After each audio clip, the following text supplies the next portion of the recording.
I am the womb of the world, and the cause of this teeming of creatures. And if discouraged I ceased, God's world would lose heart and would perish.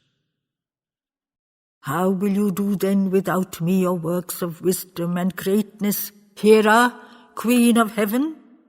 And thou, O my sister Athene? Yes, I shall reign and endure, though the pride of my workings be conquered. What though no second Helen find a second Paris, lost though their glories of form to the earth, though their confident gladness pass from a race misled, and forgetting the sap that it sprang from, they are eternal in man, in the worship of beauty and rapture.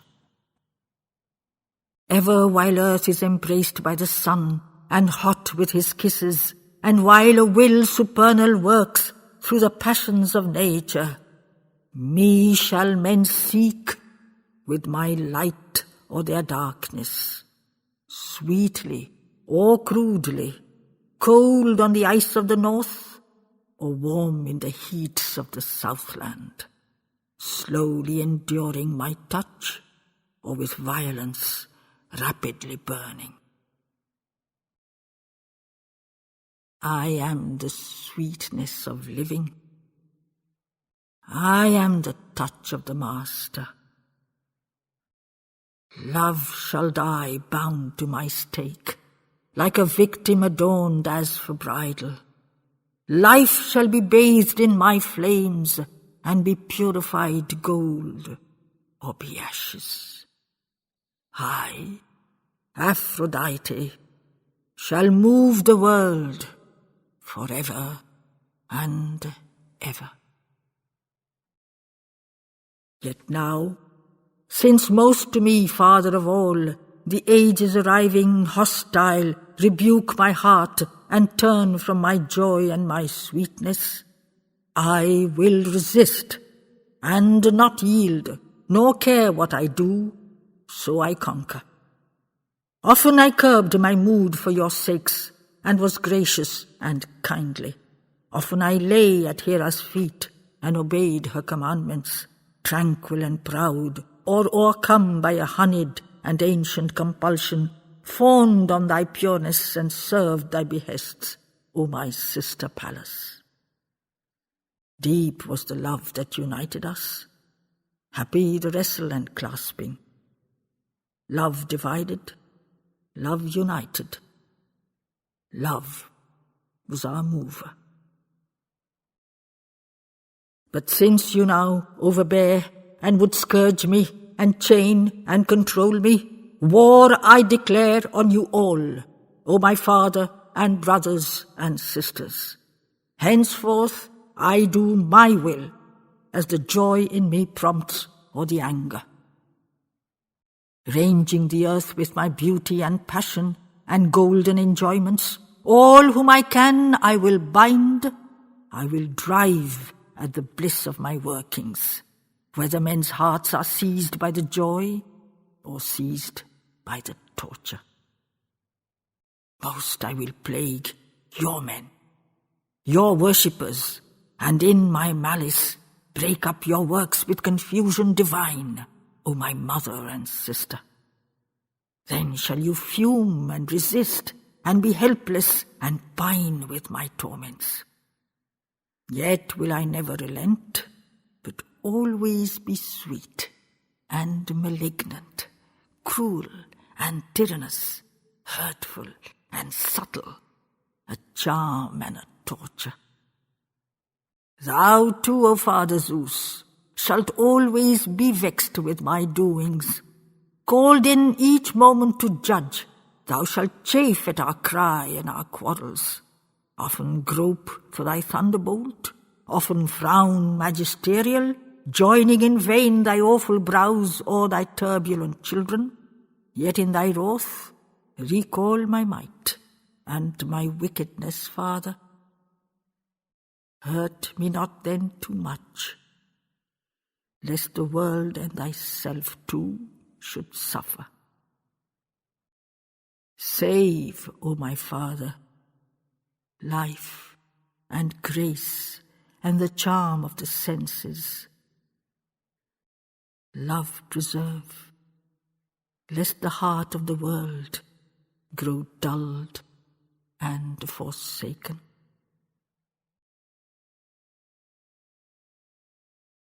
Smiling her smile immortal of love and of mirth and of malice, white Aphrodite arose in her loveliness, armed for the conflict. Golden and careless and joyous she went, like a wild bird that winging flits from bough to bough and resumes its chant interrupted. Love, where her white feet trod, bloomed up like a flower from the spaces. Mad round her touches billowed incessantly laughter and rapture. Thrilled with her feet was the bosom of space. For her amorous motion floated a flower on the wave of her bliss, or swayed like the lightning, rich as a summer fruit, and fresh as spring's blossoms, her body gleaming and blushing, veiled and bare, and with ecstasy smiting, burnt out rosy and white through her happy ambrosial raiment. Golden tressed and a charm, her bosom a fragrance and beryl. So was she framed to the gaze, as she came from the seats of the mighty. So embodied she visits the hearts of men and their dwellings, and in her breathing tenement laughs at the eyes that can see her. Swift-footed, down to the Troad she hastened, thrilling the earth gods. There with ambrosial secrecy veiled, admiring the heroes, strong and beautiful, might of the warring and glory of armor. Over her son Aeneas she stood, his guard in the battle. But in the courts divine, the Thunderer spoke mid his children.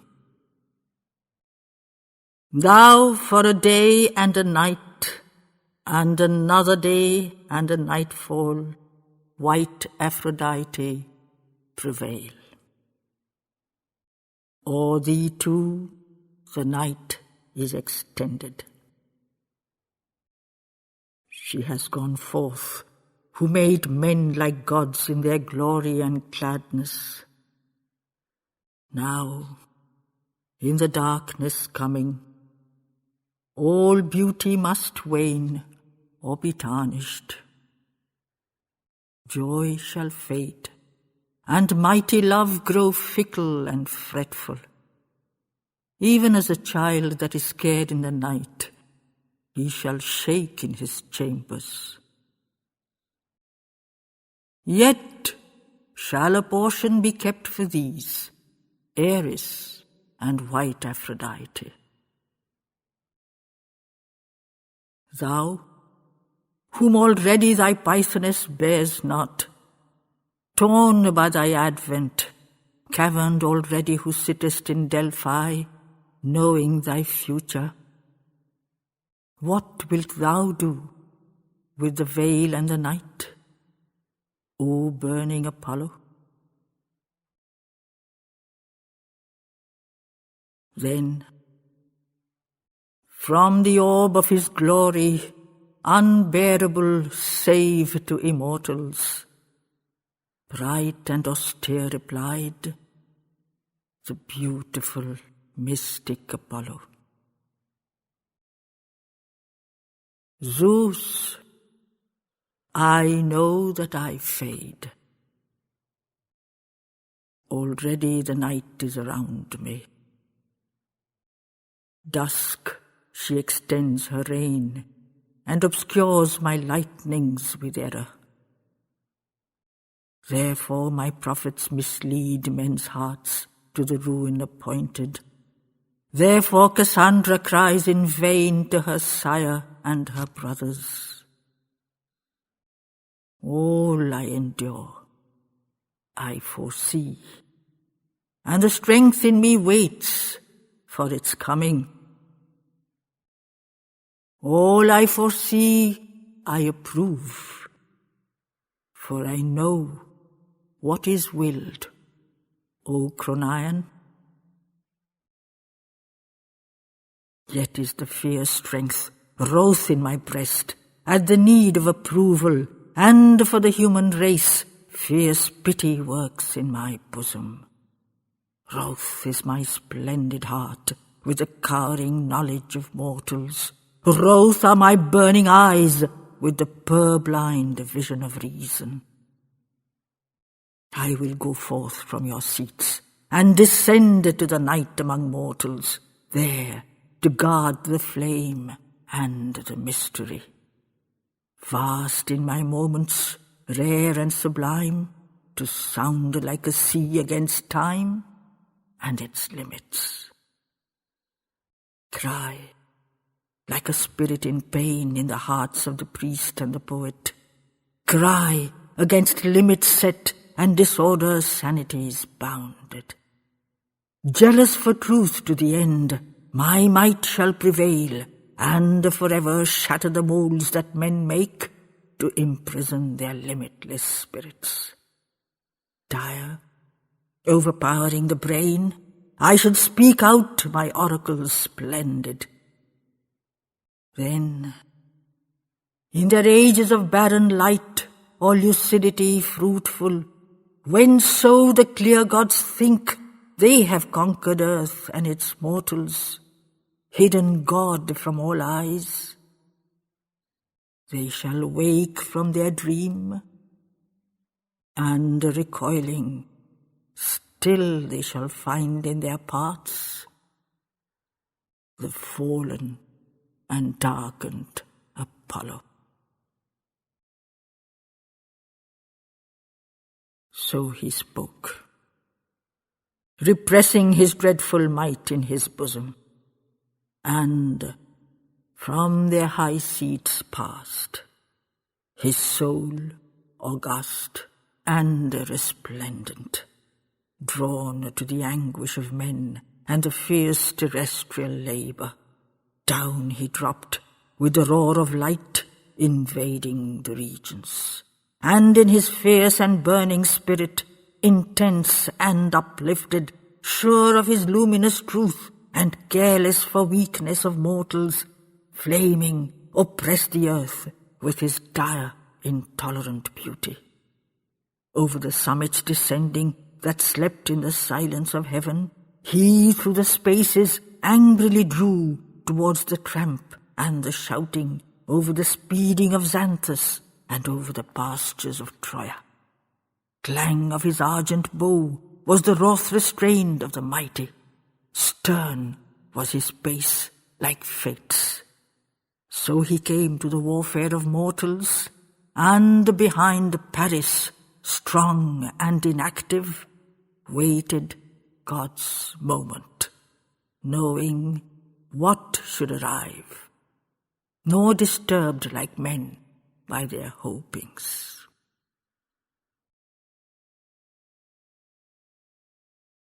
But in the courts of heaven, Zeus to his brother immortal turned, like a menaced king on his counsellor, smiling augustly.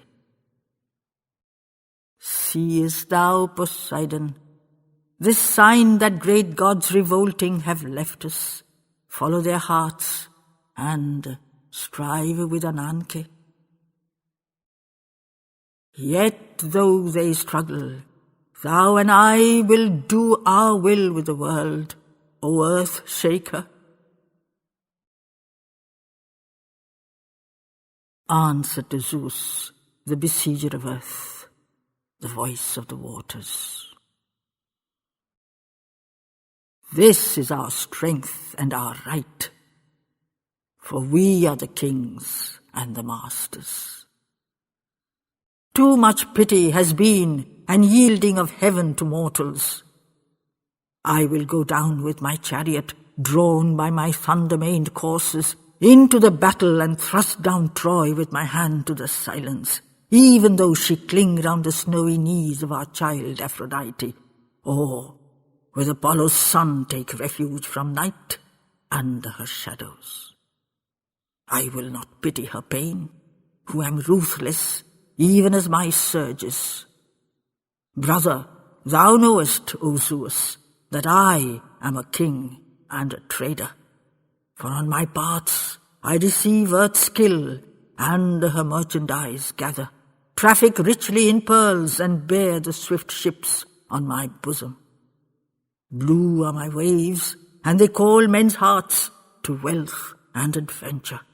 Lured by the shifting surges, they launch their delight and their treasures, trusting the toil of years to the perilous moments of ocean. Huge man's soul in its petty frame goes wrestling with nature over her vasts, and his fragile ships between my horizons, buffeting death in his solitudes, labor through swell and through storm blast, bound for each land with her sons and watched for by eyes in each haven. I, from Tyre up to Gades, trace on my billows their trade routes, and on my vast and spuming Atlantic suffer their rudders. Carthage and Greece are my children. The marts of the world are my term-posts. Who then deserves the earth, if not he who enriches and fosters? But thou hast favoured thy sons, O Zeus. O Hera, earth's sceptres still were denied me, and kept for strong Ares and brilliant Apollo. Now all your will shall be done, so you give me the earth for my nations. Gold shall make men like gods, and bind their thoughts into oneness. Peace I will build with gold, and heaven with the pearls of my caverns. Smiling replied to his brother's craft the mighty Cronion. Lord of the boundless seas, Poseidon, soul of the surges,